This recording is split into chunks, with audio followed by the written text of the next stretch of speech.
Okay. Good evening, my dear listeners, and welcome back to the CSA Cafe, where we talk about controversial topics about everything, anywhere, about anyone. As always, I'm your host Ash, and today's sip is coming in hot, so grab your favorite drink, book, and get comfy. It has been so long, hasn't it? And it has been quite a long time I disappeared once again. Um, I am literally doing a late night podcast snippet tonight because I don't think this can wait. Um, and it's fitting that I'm doing it during the week of Chinese New Year because it has everything to do with Chinese New Year. Um, Keep in mind this is going to be really hard for me to talk about because it stems from a trauma that has been internalized for so long. And so every time Chinese New Year rolls around, it's bound to come back. It's bound to linger even after the the week has finished because apparently it still goes even after the traditional holiday has finished. Like, that's what I don't understand. But before I dive into this story, or should I say, really honestly, this is the fourth episode.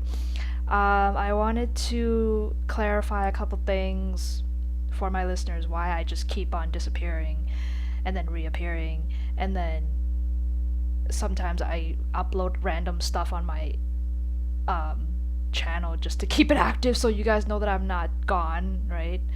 Um, it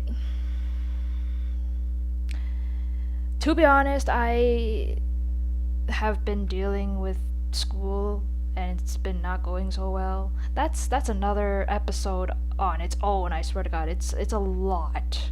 But I've been dealing with school, and with school comes exams and assignments, so I've been wallowing over that. Um as well as I've been put in trauma therapy recently. It's almost done. It's done in March. But I've been going to this group therapy for a while, so my Thursdays are occupied. Um, I also was dealing with things in my personal life other than school. I've been dealing with, well, peopling. I don't really like peopling, but I've been dealing with that. Lots of socializing, lots of recovery time. Um, my autism has been autisming, so that's why I've been disappearing. I've been trying to navigate that, along with, well, home life. Y'all know how my home life is it's not great. Um, and then I've most recently turned into a tarot reader, so there's that. I have another new hat. I have to deal with that. Um, I swear I did not intend for that to rhyme. Hey, but lots of things going on. I'm also battling depression. It's been going on for 2 weeks and counting. I don't know when I'm going to be lifted from that. Um, but I'm here now.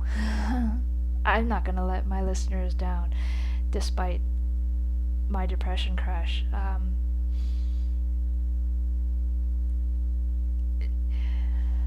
Uh, Along with that, really, the depression crash also has a lot to do with Chinese New Year week, month, whatever. Um, and then I said that my channel was going through renovations, or like I'm gonna be re-navigating how I built this channel, but I honestly, it was just a thing for me to say I'm on a break again.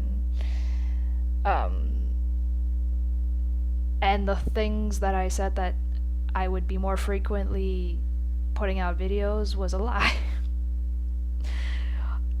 I wanted to, but I'm not in the right environment to do so. Trust me, if I were in the right environment, you'd guys be getting frequent weekly videos at a consistent time. You know, us autistic people really like to stick with routine and predictability and sticking to schedule. But with where I'm at, it's really hard for me to do that without any interruptions, disruptions, or of the like, which is, I apologize. So you're gonna have to excuse me too, because I'm also having fruits, so you're gonna be hearing some ASMR. I apologize for those that don't like it.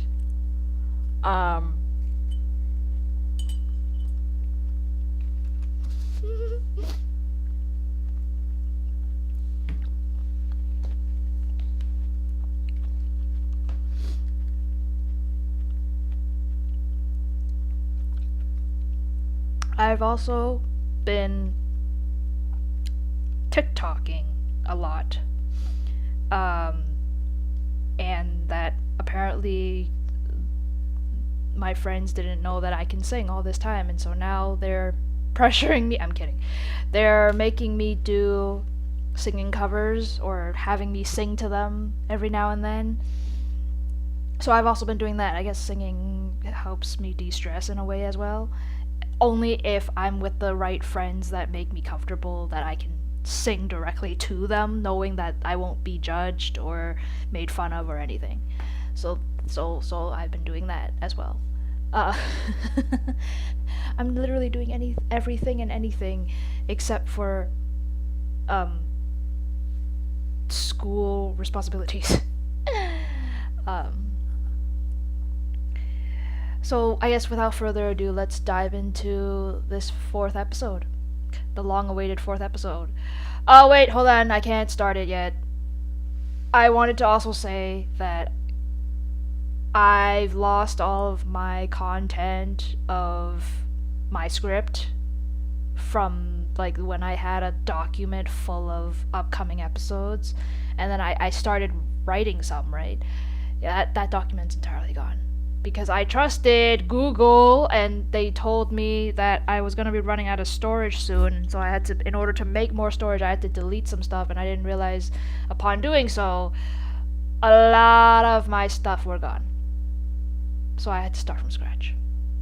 Because this fourth episode was actually one of the most content-heavy, emotional, impacted episodes ever, but it unfortunately now has turned into something else. It's still going to be emotionally impacted and very content heavy with a lot of trigger warnings, but this isn't the topic that I wanted to talk about. This is entirely another topic that I'm literally winging all of my upcoming episodes now, because I had it all written down. Now I'm just going to be talking in front of a camera without anything, so you're going to have to bear with me. Along with Google Docs, because I lost my content for my podcast episodes, I've also lost my entire content of my first book that I'm writing. Yes, I'm also becoming an aspiring author. I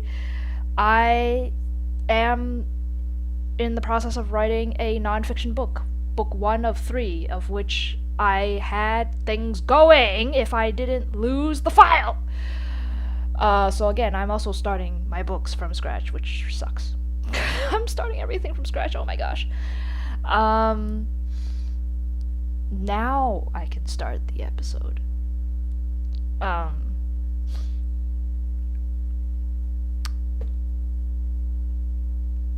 don't know if it's going to upset some of you or find it or like you find it disrespectful, I'm feeling like my viewpoint on this is gonna be not what falls within the, you know, but it's how I feel. And it starts again, it's about Chinese New Year and the fact of the matter of me not liking it. I think I never liked it, but the core one second.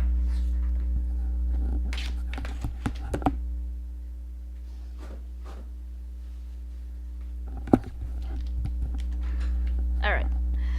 Sorry, I had to go grab tissues. But yeah, anyways, yeah. So the fact of the matter is, my problem, my issue, my viewpoint on Chinese New Year was never a good one. And I never liked it, probably since I was a little girl. But then, unfortunately, somehow the trauma of it began in 2012, because that's when I realized, oh my god, you guys made me fall apart, and starting from 2012 onwards, forever, I am never gonna like it. So, let's just start from the year 2012.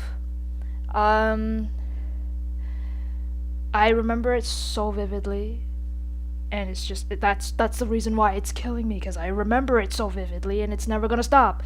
Because that's how trauma is you just keep on seeing this flashback of this moment. It just replays in your brain forever and ever and ever and ever whenever that holiday just shows up. So I promise I'll tell you the backstory of it all later. But starting from 2012, it was not going well anyways from the beginning, but from the start, that year was particularly bad. This is the biggest major fallout I could ever imagine happening. So, the year 2012, the year of the monkey. See, I told you it's gonna be vivid. I remember the year of the zodiac animal that was a part of. But anyways, yes, 2012.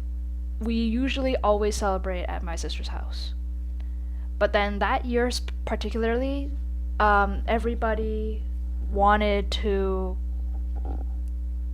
have a change of environment, have a change of pace, have a change of everything, and decided to go and celebrate it at my brother's house. Because out of all the years my sister's been hosting, and then my sister was like, why don't you host this year? So she passed the baton to my brother and went like, hey, let's celebrate at your house this year. So that's what happened. As much as I didn't like it already, and I was queasing up and stressing out and just feeling very, my body temperature plummeted, but I went anyway because, all humans have to eat, right? So I was like, let me just go and focus on the food, because again, every human has to eat. So that year we all gathered at my brother's house, and usually we don't start eating right away. What happens is they're very westernized, and what happens is everybody comes either on time or later or earlier to just get settled in the house and just chill for a bit before appetizers come out or whatever. But everybody starts coming over, chilling for a bit while people in the kitchen make food, play with the kids, look after the kids, order, and then have the people in charge of the kitchen or familiarizing themselves with the kitchen, they order food or make food. And so if there's anything to eat, usually there's gonna be appetizers set out at the table for people to enjoy until the main courses come out.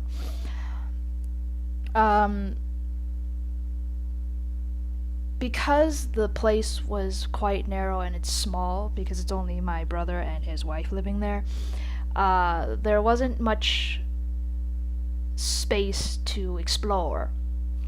But people made do with what they have, right? So interestingly, I don't remember if this was before or after food, but the tradition of Chinese New Year is handing out red pockets, right? And traditionally, before you get the red pocket, you are supposed to say some greetings before you receive it. And the tradition goes that unless you're married, you are not to be handing out red pockets if you're single or dating or of the like. I promise that part is going to be very interesting and important for you to remember later. So again, like I said, I don't remember whether this was before food was served, during, while we were eating, and everybody just took a break and just started going like, okay, time to have red pocket time, blah blah blah, or it was after the dinner, before dessert, that everybody was just lining up to say greetings and receive red pocket, whatever, right? I don't remember. I'm betting in my memory that even though it's poor, I'm assuming it is before people start eating. For some odd reason, I just remember it was before.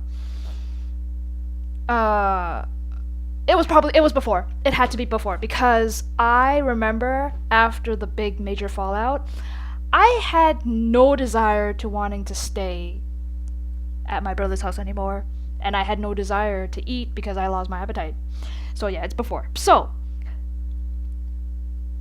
cue the dreaded duration time of doing things for money, which autistics hate.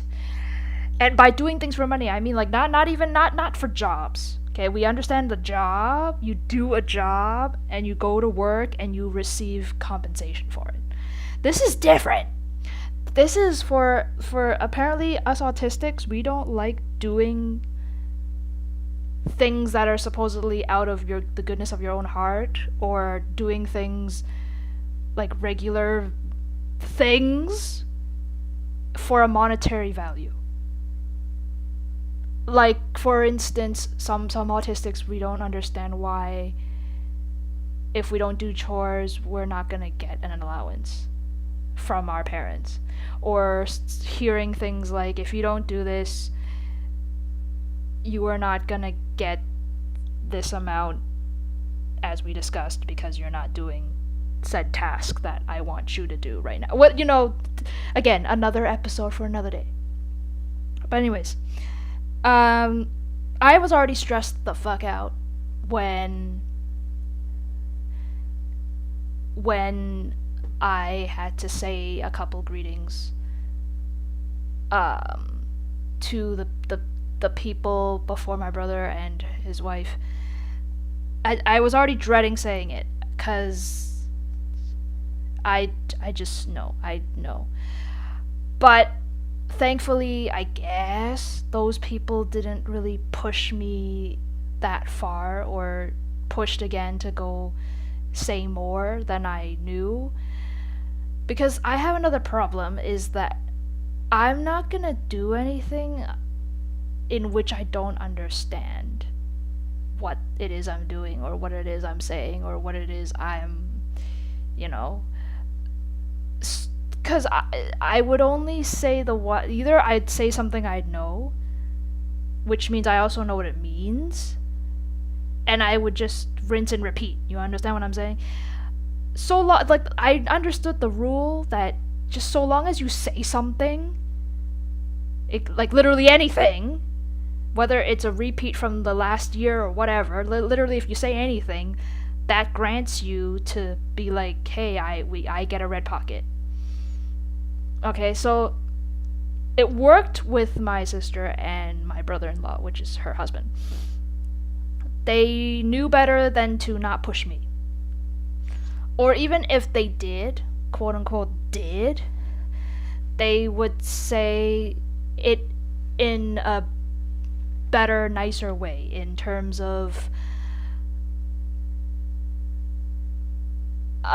saying it like saying it in a nicer way, as if they're not gonna yell at me. Like if they needed me to say more, I think at most they would go like,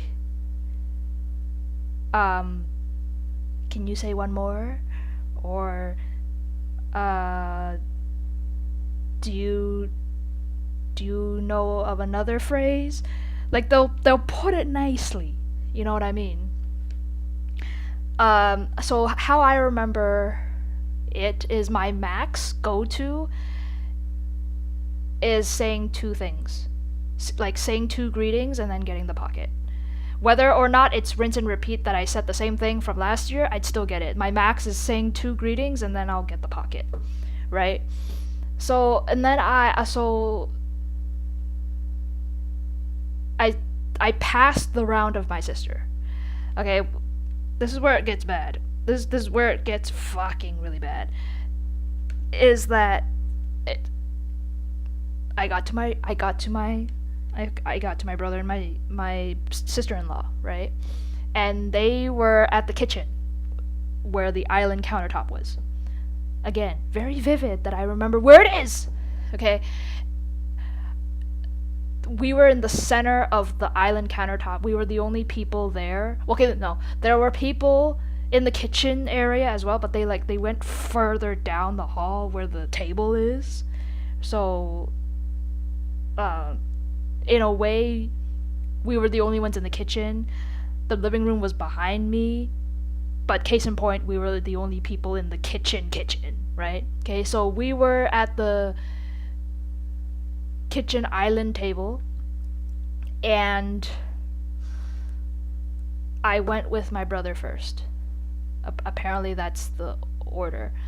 But I didn't know that they were a team. So I didn't get anything from the both of them for a long ass time because they were in on it together. I feel like me saying this, it's like they conspired something together and I didn't know what was going on. So this is also me processing what happened back in 2012. And keeping in mind this is all before I knew I was autistic. So yeah, cuz they didn't do how my sister does it, is that I thought they split and like, okay, I say it to my sister first and then I say it to my brother-in-law. You know what I mean? Like, it obviously it's better if they said like as a package, you say it to the both of them and that's it. Uh, um, but they split it because I said it to my brother first. But after I finished, he didn't immediately give it to me. So they had to wait until I finished for the both of them to give me it at the same time, this is why it's so weird. I didn't understand what was going on. Because of how I did it with my sister all these years is I said it to the both of them because it was addressed to both of them. And then after I finished, collectively they both just gave me the pocket. You know what I mean? Anyways, yeah, I'm getting a little bit triggered myself. That's why I'm stuttering. So sorry, orange.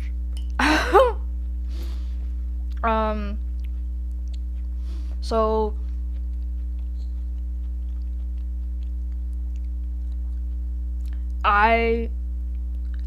how it happened, too long didn't read. I'm gonna try and, cut it down and condense it. Is I said what I knew once again, right? I always say only what I know, which is very generic, because apparently every year there are new greetings associated with the zodiac animal for that year, which is very stupid in my opinion. I don't like it. That's probably why it's working my brain and I never know what it even fucking means. But anyways, I said the generic sayings, and obviously because the two of them were present, they can't go anywhere because they're withholding my pockets. I was already heating up really badly because I didn't know what the hell I was doing wrong. Because I was like, I've done the deed already, and I don't understand why I'm not getting it yet. So then, okay, whatever, no matter. I don't, okay, maybe he'll give it to me later. I move on to my sister, right? And I say the same thing. And then here's where it got really bad. You don't push an autistic person. You don't push people past their limits, regardless if they're neurodivergent or not, they have a disability or not. You don't push people. But anyways, this is what happened. I said what I knew once again to her. This is where she began pushing me. This is where she began humiliating me, even though there were so many people in the house. I felt it was only the three of us, and I was constricted in a box that was getting smaller and smaller and smaller, and I was getting really claustrophobic. I think I was sweating, and then I was crying, and then I was, like I said, I told you my body temperature was heating up really, really bad, like I was running a fucking fever. And this is the best part, sarcasm. This is the best part. She didn't give a shit. Frankly, nobody did. Okay? Because nobody saw or heard, apparently, that I essentially was pushed to have an emotional breakdown, which now, looking back, it was actually the first ever autistic meltdown I've had since I was a kid. It was not me. Yeah, so now I'm looking back at two things.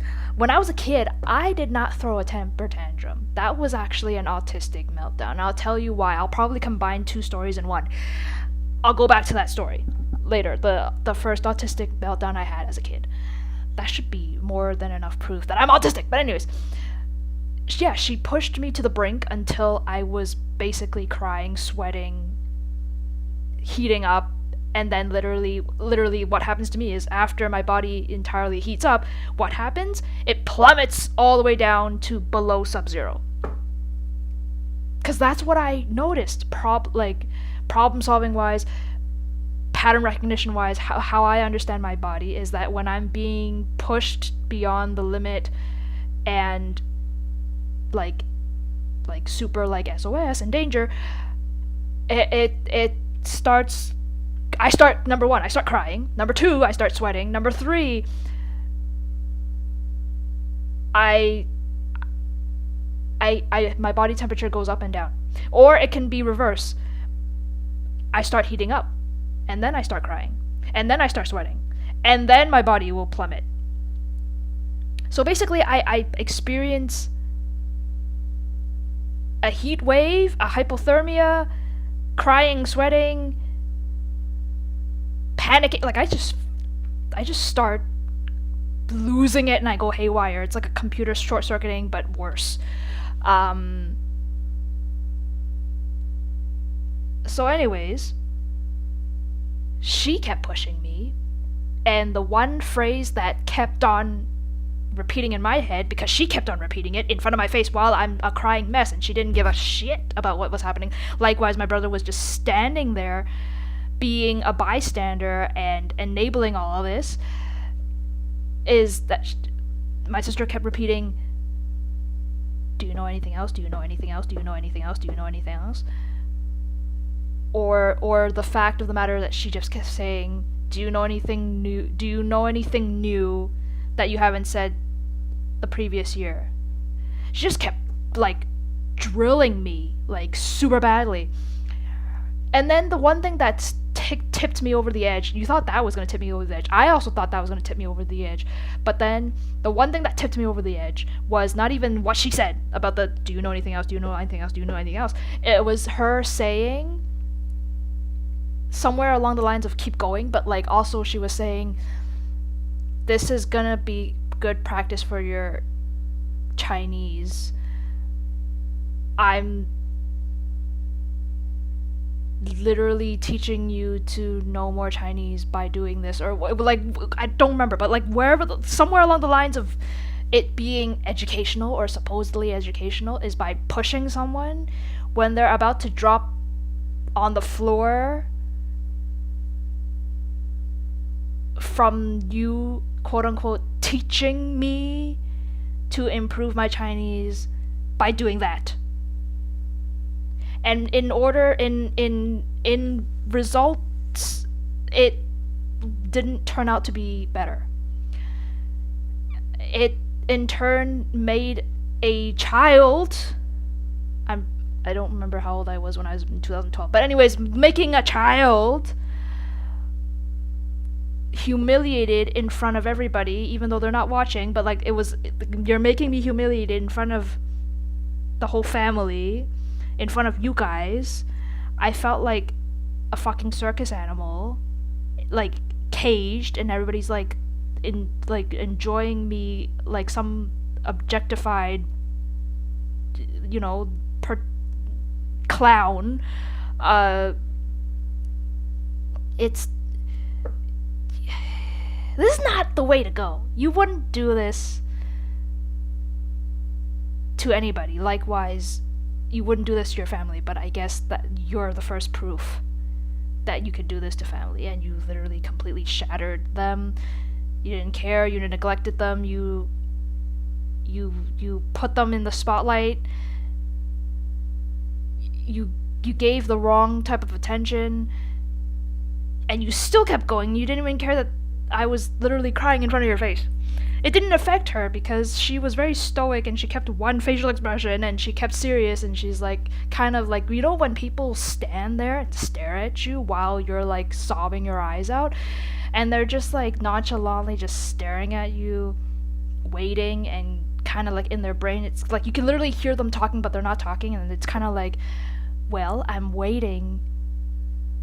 When are you gonna do it? It's like commanding a goddamn pet. You know what I mean? Like, that's the lowest of the low, or maybe worse, that you can treat a human like an animal. Or, like, not even. Like, animals listen to you if they're trained. Like, what the crap was that?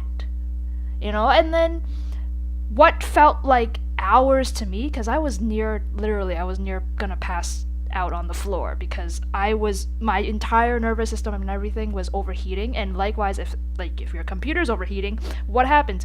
It shut down, or it doesn't work, or it entirely gets totaled and you can't use it anymore. You gotta buy a new computer.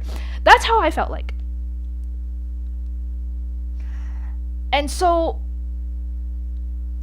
I forgot the most important part. You think that was bad, but when she said, do you know anything else, or do you know any more new greetings? I said no, right? Because I was on the verge of losing it if I wasn't already, but I was on the verge of losing it. I said no, right? Apparently that's the wrong answer to give her. You know what she did? She made me Google in front of her some new greetings, and to have me just pick one and say it. Again, look, I'm remembering more info. That was not the most embarrassing part either. The most embarrassing part is, so I Googled something, found it, said it to her. You know what she said next? She said, do you know what it means? Do you know what you just said? She wants me to explain to her that I understood what I said. As, like, she wanted me to understand if I understand what greeting I just gave her. Like, what is this? This is not school. What are you doing? Like, who does that? Like, you know what I mean? Like, that's see, she blew everything out of proportion, and again, my brother didn't do anything.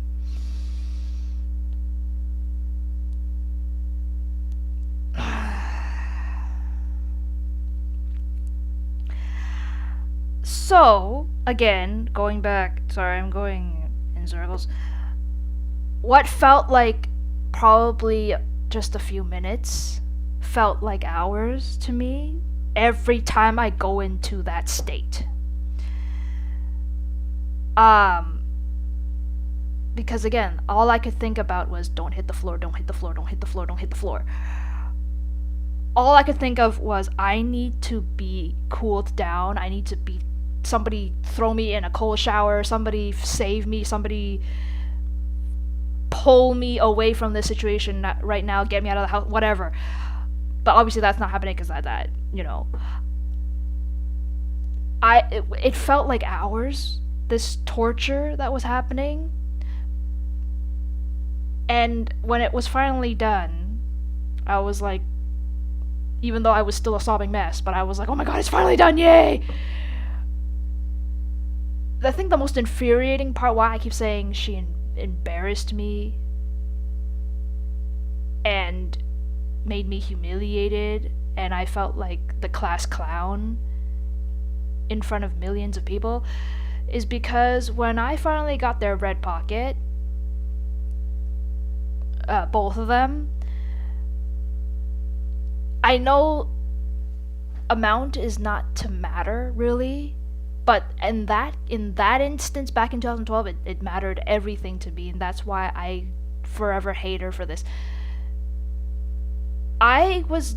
You put me through all of that just to give me $5 each.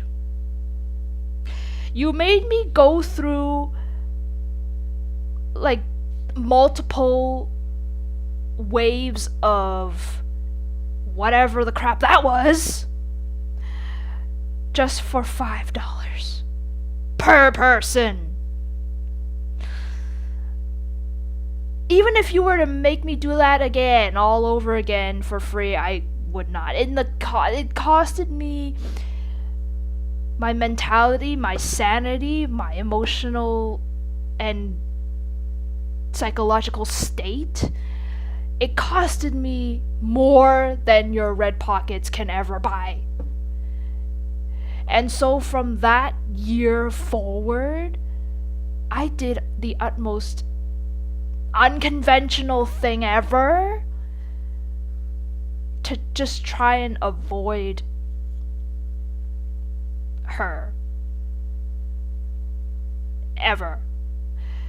I started handing out red pockets myself. And it's not just, oh my god, they're red pockets with candy in them. No, it's actually fucking red pockets with money. And I always did 2 pockets because I wanted to just give it to my nieces. And apparently I actually was doing something right. But people keep telling me it's taboo. But it could be it could be seen as both, but normally people swing on the side of it's taboo because you're not supposed to hand it out if you're not married. But I started doing it the year forward for a couple of years, starting from 2013 onwards or something. And it's only just for me, obviously, because I didn't have much cash on me, but because it's only for the kids, it's okay. I was acting upon like I have a task to do so that I can do anything in my power to just avoid her. How much I usually put is like $5-10 per pocket, and I just give it to my nieces. And the 1 year, again, I was put in unnecessary attention, but it was only just for a fleeting moment because my sister was just surprised. Because when the 1 year I gave my nieces red pockets, and my sister was she kept it for the kids for the time being because they were still young.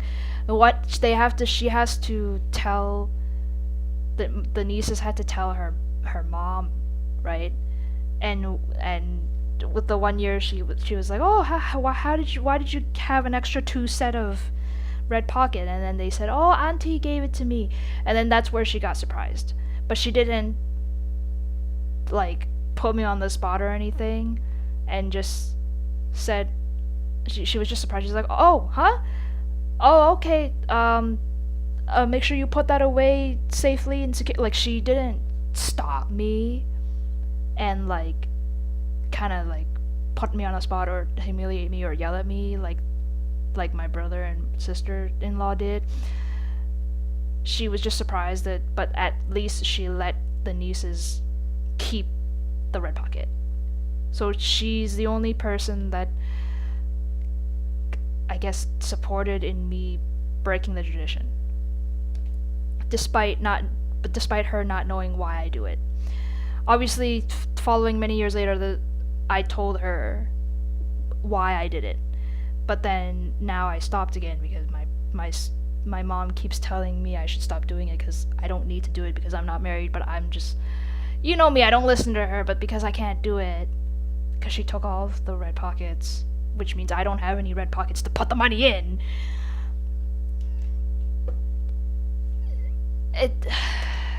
Because I still want the tradition to keep going. My tradition, which is I want to keep on handing out the red pockets. Apparently, what I also found on Google was what I was doing was not really taboo, because if it only, you can still do it if your sole purpose is handing it out to little kids, which is literally basically what I'm doing. If you're handing it out to little kids or you're handing it out to people younger than you, whether you're single or you're married, you can still hand it out to people, but you just have a specific target audience. But case in point, yeah, this is how traumatized I've become, and how stressed out I am for this Chinese tradition every year. Doesn't matter what animal it is, doesn't matter how early or late it falls into the new year. I just know it comes in the new year. I know the date changes every year, but because whenever it's the new year, I start panicking a lot. So I try not to fixate on it and literally search up when the date is, because once I know when the date is, I'm gonna keep on obsessing over that date until it actually comes. And then that means ultimately I'm stressed out I'm stressed out and panicking for an entire few years or a few months before it comes, and that's not good. Because I always fall ill whenever holidays roll around, and this goes for every single holiday, but particularly Chinese New Year, it just hits me even more worse. Clearly I can't English anymore.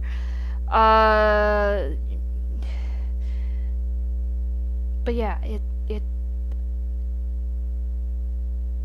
nobody should go through what I went through. Family or not, you don't do that to a person. I don't think she even cares about the damage she's done. And it doesn't matter whether or not she knows about it or I tell her, or even if I just tell my brother, which I think I have. There's no change, no effect, whether they know or not, because that's the reality of toxicity, toxic family, dysfunctional family. That they don't have the lens to see realistically what really truly is hidden and going on in a so-called picture-perfect family.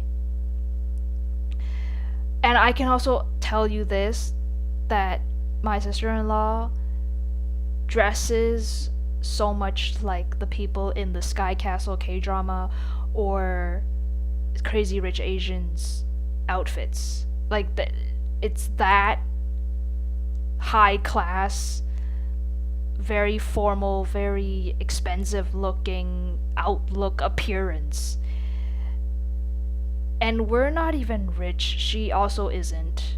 But she dresses like so.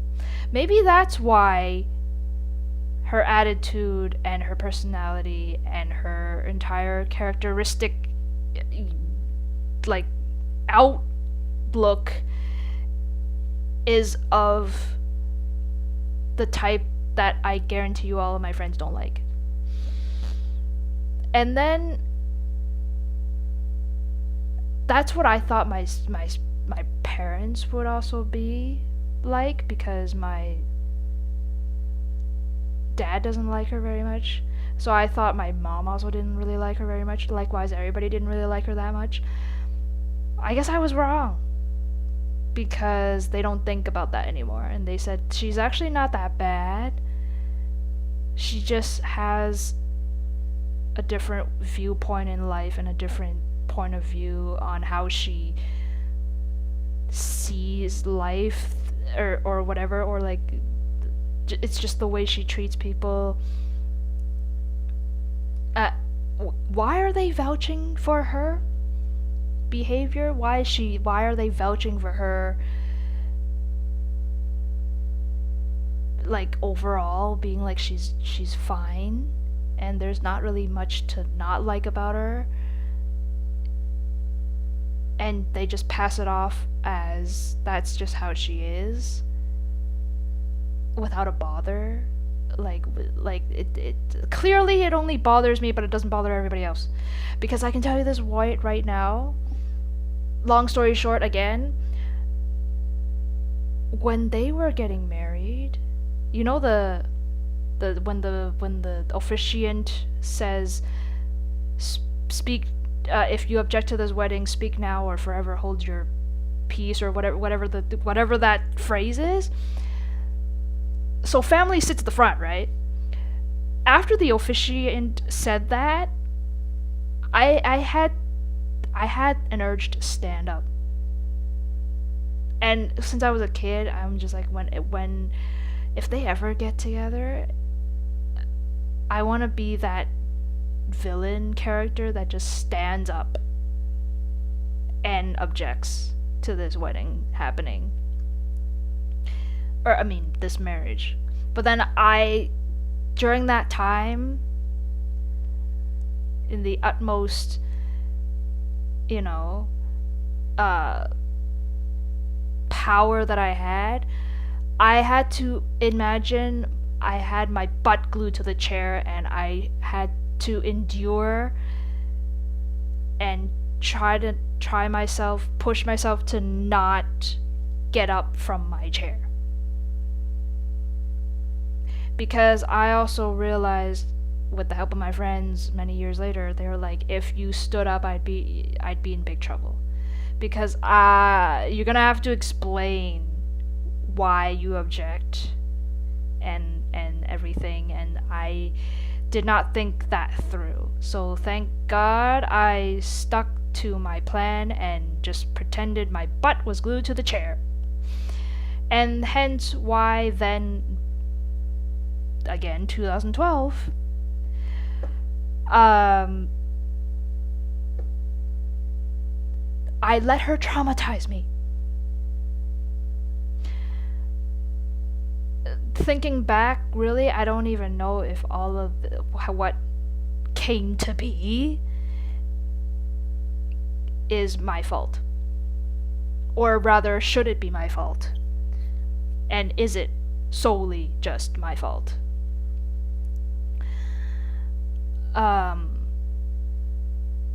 I said I was gonna tell you another story within this story, but I forgot what I said. This is almost going to be running for an hour, so I'm gonna abruptly end it there. Just because tomorrow's Thursday and it's trauma therapy day, I have to go and sleep early because I gotta get there early tomorrow.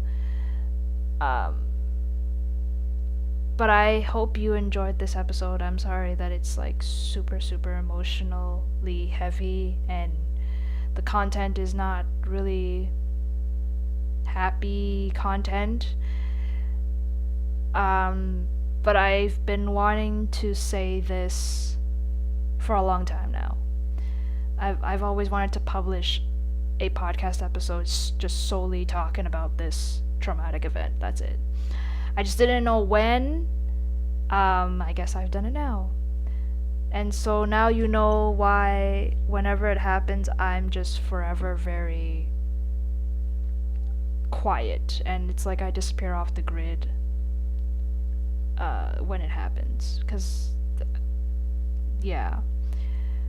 But I don't want to be selfish and not wish my friends and to those that actually do celebrate.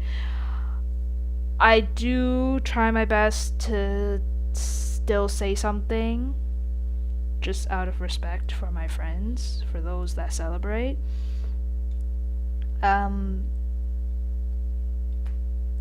otherwise, I being an Asian myself, I myself don't celebrate, nor do I want to. But again, that's not up to me now, isn't it? In that note, I think we're good to say good night here. And so, without further ado, it's time to say goodbye, my dear listeners. Thank you for listening to this episode, and I hope to see you next time in the CSA Cafe.